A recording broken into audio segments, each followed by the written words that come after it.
আমরা দেখতে পাই ইবা যখন রেস্টুরেন্টে কাজ করছিল তখনই হুগো চলে আসে। ইবা বলে, তুমি কার সাথে এসেছো? তখন হুগু বলে, বাবা আমাকে স্কুল থেকে নিয়ে এসেছে। এবার তাকে কিছু বলতেই যাবে তার আগে সুমন বলে, গ্র্যান্ডমা অসুস্থ, সে হুগুর সাথে তোমাকে দেখতে চেয়েছে। তখন তারা চলে যায় হসপিটালে।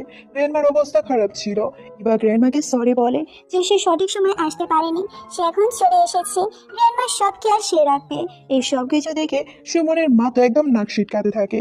তখনই ওখান দিয়ে মিলে যাচ্ছিল, সে তো এখানে ইবাকে দেখে অবাক হয়ে যায়। মিলা এই হসপিটালে এসেছিল কোনো একটা কাজের জন্য।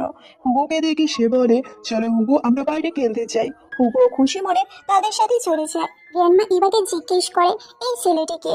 ইবা বলে, সে আমার বিজনেস পার্টনার, সে আমার সাথে কাজ করে এবং খুব ভালো বন্ধু। এই কথা শুনে সুমনের মতো রেগে গিয়ে বলে, আরে বন্ধুরা যাতা, এই ছেলেটা হয়তো তার বয়ফ্রেন্ড। তখন গ্র্যান্ডমা বলে, তার ডিভোর্স হয়ে গিয়েছে, এখন যদি তার বয়ফ্রেন্ডও থাকে তাহলে তোমার সমস্যা কোথায়? সব কিছু তো সুমনের ভালো লাগছিল না, সে তখন বাইরে চলে আসে। দেখতে পায় নিনা এখানে তাদের জন্য খাবার নিয়ে যাচ্ছে। আসলে গতকাল নিনার ছেলে অসুস্থ হয়ে পড়েছিল। নিনার ছেলে যখন অসুস্থ হয় তাই সুমনকে নিতে আসে, কিন্তু গ্র্যান্ডমা তখনই অসুস্থ হয়ে যায়। তাই তাই সুমন গ্র্যান্ডমাকে নিয়ে হসপিটালে চলে এসেছিল।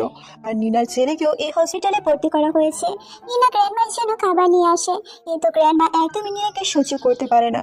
তাকে এখান থেকে যেতে বলে, কিন্তু সুমনের লোভী মা সে তো এই সব কিছু আগলে নেয় আর বলে, আরে তুমি যাবে কেন, আমি সব কিছু খাবো। কিছু সময় যেতে এবার সুমনের কাছে আসে। আর তাকে বলে, আমি তোমার সাথে কথা বলতে চাই।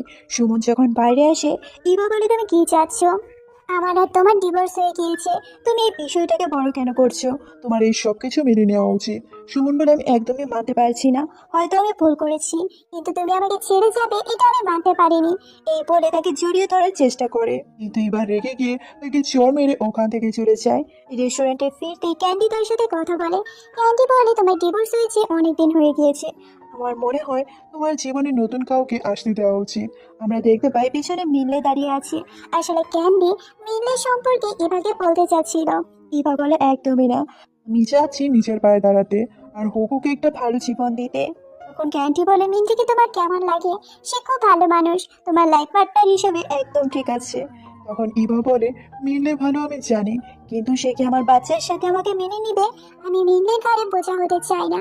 এসব কিছু মিন্নে শুনে ফেলে। তখনই ওখানে হুকু আসে গার্ডের সাথে আর কথাও বললে ইভা পিছনে তাকালেই দেখতে পায় মিলে সব কিছু শুনে ফেলেছে। সে এখানে মিলেকে বোঝানোর চেষ্টা করে।